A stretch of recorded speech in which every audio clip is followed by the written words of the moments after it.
ago I saw this phrase that a creative person is only as creative as much as they create. So from the context of this notion, you could argue that a person cannot be considered creative if they don't create anything. As much as I agree with this statement, this makes me have questions.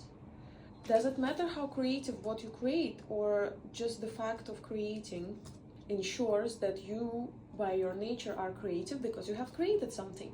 Does it have to be something that is purely original, or is it enough to just replicate something that you have seen be created around you? Does it matter for how long what you created exists?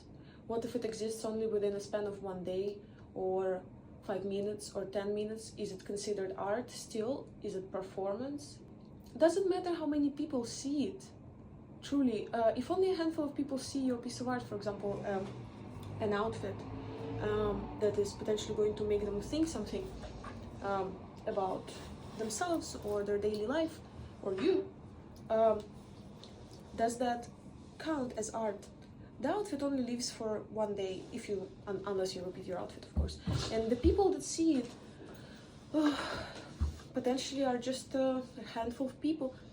A handful of people on the tube, on the street that you walk, and they are a perfectly randomly selected sample of strangers that are going to notice or not notice your statement, your fashion statement, your piece of art, something that you have assembled out of your wardrobe, something that you have selected out of pretty much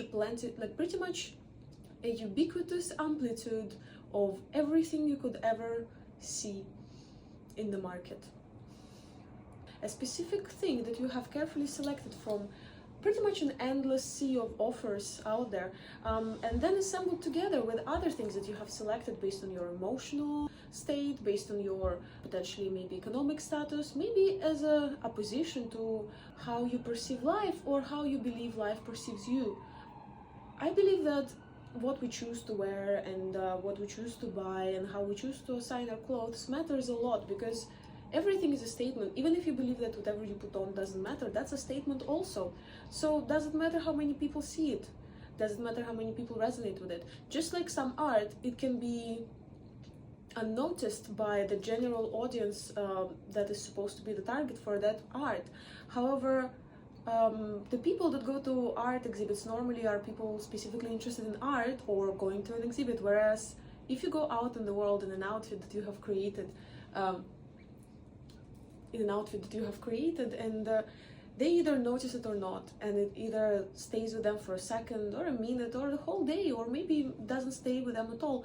That is something so uniquely pure and irreplicable, because at that moment you are not selecting the audience. You have no control over who and how perceives your statement, your piece of art, your creativity, something that you have created, and whether it is the clothes that you made yourself or the clothes that you bought and someone else obviously created, or maybe something that somebody bought and then gave up and you managed to find it somewhere. All that matters and contributes to this unique compilation of feelings and colors and things and material and immaterial factors. And how that lands with people will depend only on their perception. And maybe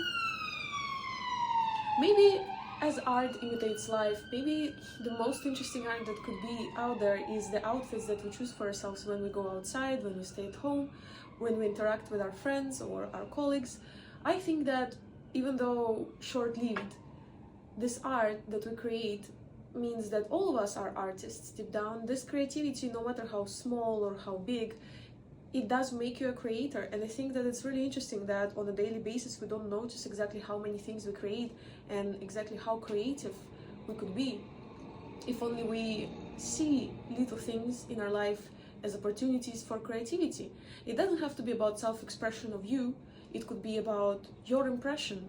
It could be the impression of how you interact with the world and how the world interacts with you and the things that you find important or unimportant. There is this really beautiful video of a girl, I think from the 70s, who looks entirely conventional, cute, attractive, and then she cuts her hair and she has some sort of punk hairstyle performed on her, and she says that of course people that dress in unconventional ways and have unconventional hairstyles do mean to make a certain statement, but it isn't up to the public to assume what that statement is without asking. And I think that's really beautiful, because a lot of people will choose their attire, will choose their appearance and how they show up in the world based on the characteristics of what they believe the world expects from them. And I think that means that they are not being creative in that ultimate way that we all can be, by taking a little bit of agency over something that particularly people find meaningless, like choosing your outfit for the day, choosing what you wear when you take out the trash, go to the gym, or whatever it is really. And yet there definitely is space for understanding whether this is actually meaningless, because when we go to important appointments, to the doctors, to get our documents done or whatever, we always try to look our best, we always try to look the cleanest, the most suitable. And that's because, again, we believe that we are putting ourselves in an environment where we are performing a certain role. And then we forget that we are still performing the rest of the time. But in this case, performing doesn't have to be negative. It's not that you put a certain mask, unless of course you put a certain mask. It's more like an actor's performance. An actor chooses to perform, they like to perform. Their whole life is built around performing and feeling these different things and shifting from one character to another. However, it's almost as if the regular person remains within the same character, within the same role, and they keep performing something without the diversity in between the plays. And it's like they live the same play over and over and over again. And no matter how much we might enjoy the theatrical season, I do believe that all actors strive for diversity and trying to consume and produce the biggest range of emotions and feelings and thoughts that it is possible to produce by performing and selecting a different essence to interact with and then emulate, and then see how that feels, and then make a conclusion over how it resonated with you to feel this way. It can also be a really powerful statement to not want to care about your clothes and to just want to choose something gray toned, black and comfortable. But even with that, there is a certain magic to what exactly you're saying to the world. Like, some people do that because they don't want to be bothered, they want to be perceived as serious, and others don't want to draw attention away from other ventures in their life that they're still creating. A really creative artist may not want to put all of their energy into compiling their outfit, because that is the time and the creativity they could spend painting. Or, for example, otherwise, an artist may have very different outfits, say 5 changes of an outfit per day, because they perceive everything they do as an extension of their art.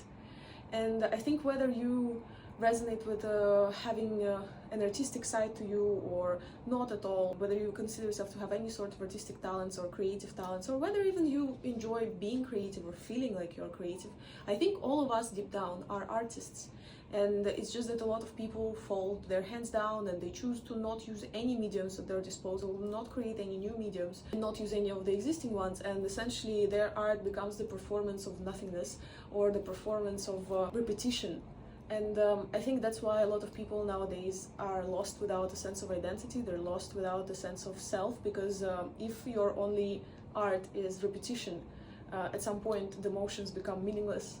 Unless you consciously choose the motion that you're performing, like a yogi. The motions that they're repeating are not just a role in which they are stuck, there is meaning, there's intention to it, they're perfecting what they're doing.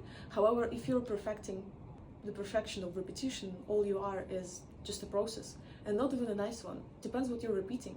If it's something that you're repeating without intention and conscious choice, what are you doing? I'm genuinely asking, because what is it about it? Is the process of repetition that you enjoy, or is it maybe the stability, the consistency, the commitment? But is it a conscious commitment? Some animals benefit from merging with the environment, merging with the background. Their whole life they find the background and then they merge with it, and that is the beauty of their species. Are we as humans part of the species? Are our humanity divided into different parts within one of the parts is kind of like being a chameleon, where you just want to merge with the environment as best as you can, and your survival and pride comes from knowing that you merged with the environment and the background as best as you could? These are all genuine questions. I tried to make a statement earlier and I did, but now it's all just about questions. Maybe if I voice them out loud, I will find an answer. But in the meantime, I'm just really curious what you think.